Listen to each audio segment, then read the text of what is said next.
Hi friends, எல்லாரும் எப்படி இருக்கீங்க? நீங்க first time நம்ம சேனலை பார்க்குறீங்கன்னா subscribe பண்ணி வச்சுக்கோங்க. பக்கத்தில் இருக்கிற bell icon-ஐயும் click பண்ணிக்கோங்க. இன்னைக்கு நம்ம ஒரு vlog style வீடியோ தான் பார்க்க போறோம். இந்த பாக்ஸ் வந்து ரீசெண்டாக நான் வந்து டிமார்ட்டில் வாங்கினது. இதோட ரேட் வந்து 99 ரூபாய் தான்.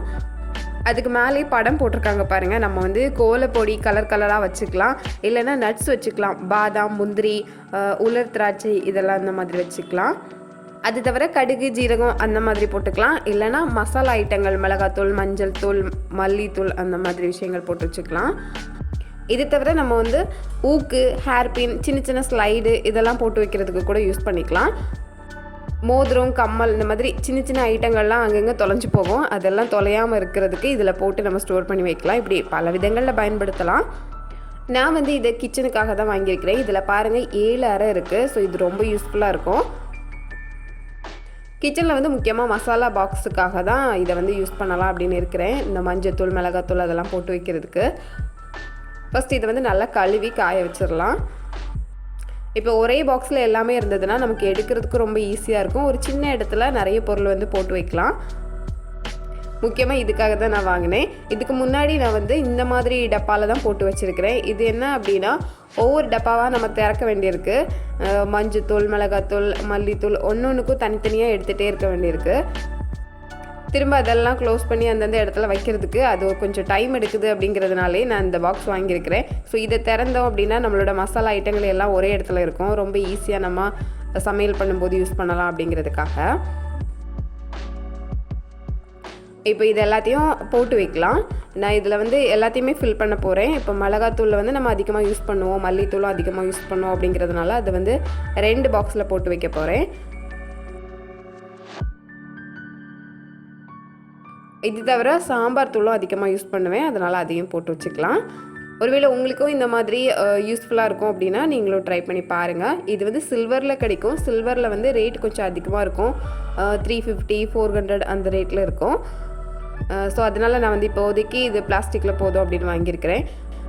எங்கிட்ட சில்வர்லேயும் ஒரு 5 பெட்டி இந்த மாதிரி இருக்குது. 7 பாக்ஸ் உள்ளது. ஆனால் அதில் வந்து கடுகு, ஜீரகம் அதெல்லாம் போட்டு வச்சுருக்கிறேன். அது கொஞ்சம் சின்ன சைஸாக இருக்குது.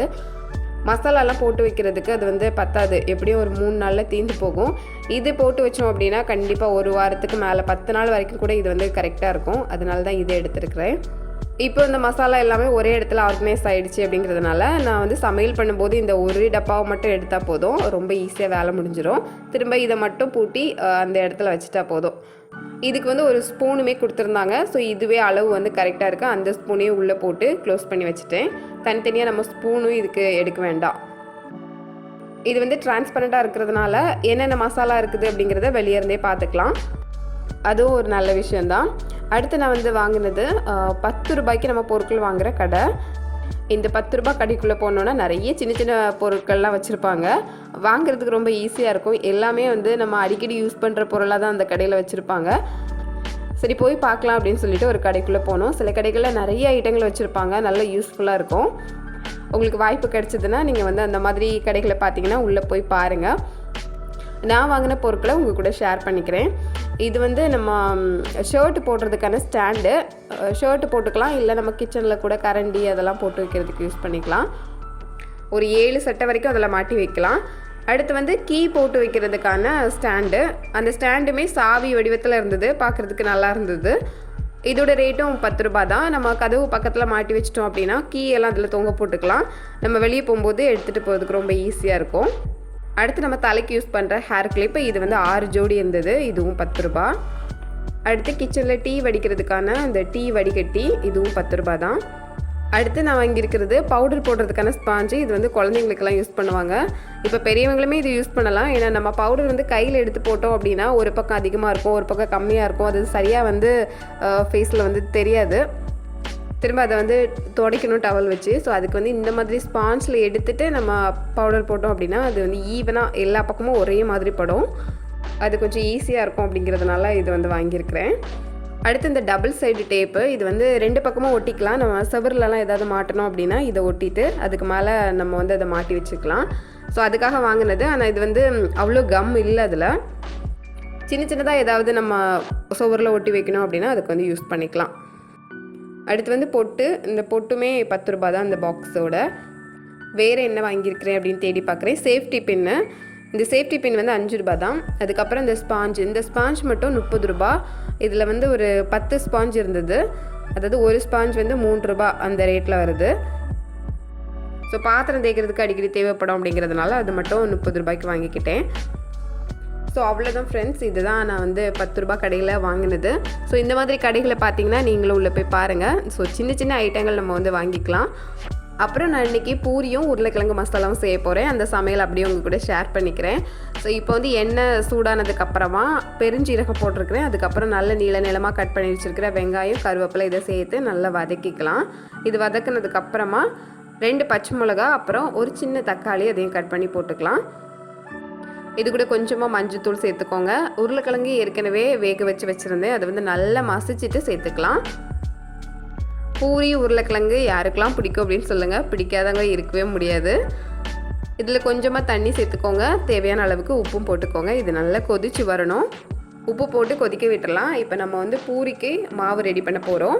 பூரிக்கு எப்போவுமே நம்ம உடனே மாவு பிசைஞ்சு உடனே திரட்டி உடனே எண்ணெயில் போட்டு எடுத்தோம் அப்படின்னா பூரி வந்து நல்லா சூப்பராக வரும். சப்பாத்திக்கு அந்த மாதிரி இல்லை. நம்ம 1 ஹவர் முன்னாடி கூட சப்பாத்திக்கு நல்லா மாவு பிசைஞ்சு வச்சோம் அப்படின்னா சப்பாத்தி நல்லா சாஃப்டாக வரும். பூரிக்கு வந்து உடனே மாவு ரெடி பண்ணி உடனே போடுறது தான் நல்லது. அதே மாதிரி சப்பாத்திக்கு வந்து நம்ம பிசைஞ்சதுக்கப்புறம் அதை நல்லா உருட்டிட்டு எவ்வளோ தூரம் அதை வந்து பெருசாக இழுக்க முடியுமோ அந்த அளவுக்கு பெரிய வட்டமாக சப்பாத்திக்கு வந்து நம்ம எடுக்கலாம். ஆனால் பூரிக்கு அப்படி கிடையாது. நம்ம சின்ன சின்ன வட்டமாக கொஞ்சம் தடிமனாகவே போடணும். அப்போ தான் அது வந்து நல்ல எண்ணெயில் முங்கி வரும்போது நல்ல உப்பெல்லாம் வரும். அதனால் இது வந்து 1 கப் மாவு. இதுக்கு 2 ஸ்பூன் அளவுக்கு ரவை சேர்த்துருக்கிறேன். ரவை சேர்க்கும் போது தான் பூரி வந்து நல்லா உப்பி வரும். சாஃப்டாகவும் இருக்கும். நல்லா பிச்சு சாப்பிடும்போது நல்லா சாஃப்டாக இருக்கும். உப்பெல்லாம் வரும். அதுக்காக ரவை சேர்க்குறோம். இதில் தேவையான அளவுக்கு உப்பு சேர்த்துட்டு கொஞ்சம் கொஞ்சமாக தண்ணி ஊற்றி இந்த மாதிரி நல்லா உருட்டி எடுத்துக்கலாம். அதுக்கப்புறம் சின்ன சின்ன உருண்டையாக உருட்டிக்கலாம். அப்போ தான் நம்ம எண்ணெயில் வந்து நல்லா உள்ளே முங்கி வரும். அதுக்காக பெருசாக உருட்டி எடுத்தோம் அப்படின்னா அதுக்கு ஏற்ற மாதிரி நம்ம நிறைய எண்ணெய் ஊற்ற வேண்டியது வரும். ஸோ அதனால் சின்ன சின்ன உருண்டையாக உருட்டி எடுத்துப்போம். பூரிக்கு வந்து எப்போவும் நல்லா உருட்டி ரெடி பண்ணி வச்சுட்டு அதுக்கப்புறம் தான் நம்ம வந்து பூரி சுடவே ஆரம்பிக்கணும். அடுப்பில் எண்ணெயை வச்சுட்டு அதுக்கப்புறம் நம்ம வந்து போட்டு உருட்டிகிட்டு இருந்தோம் அப்படின்னா எண்ணெயெல்லாம் நல்லா சூடாகி போகும். ஒவ்வொரு பூரியாக போடுறதுக்குள்ளே கருகி போகும். கொஞ்சம் ஆர்வக்குள்ளாரில் நிறைய மாவு போட்டு உருட்டிட்டேன். ஸோ இவ்வளோ தான் பூரி செய்ய போகிறேன். மீதி மாவு வந்து அப்படியே ஃப்ரிட்ஜில் எடுத்து வைக்க போகிறேன். 2 நாள் கழித்து அதுக்கப்புறம் பூரி சாப்பிட்றதுக்கு ஞாபகம் வரும்போது நம்ம போட்டு சாப்பிட்டுக்கலாம். இப்போ இந்த பூரி கிழங்கு மசாலா வந்து நல்லா ரெடி ஆகிடுச்சு. சூப்பராக இருக்குது பாருங்கள். நல்லா கொதித்து திக்காக வந்துடுச்சு. ஸோ இதுவே போதும். இந்த நேரத்தில் நம்ம வந்து இறக்க வேண்டியது தான். அப்போ மல்லித்தலை மட்டும் அதில் சேர்க்கணும்.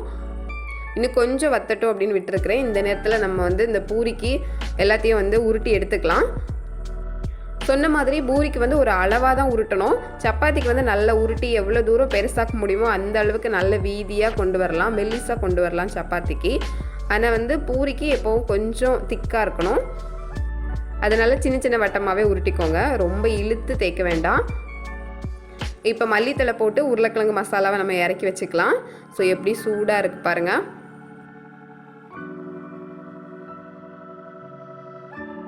அடுத்து வந்து பூரி சுட வேண்டியது தான். அடுப்பை ஆன் பண்ணிவிட்டு ஸோ இதில் வந்து எண்ணெய் சேர்த்துக்கோங்க.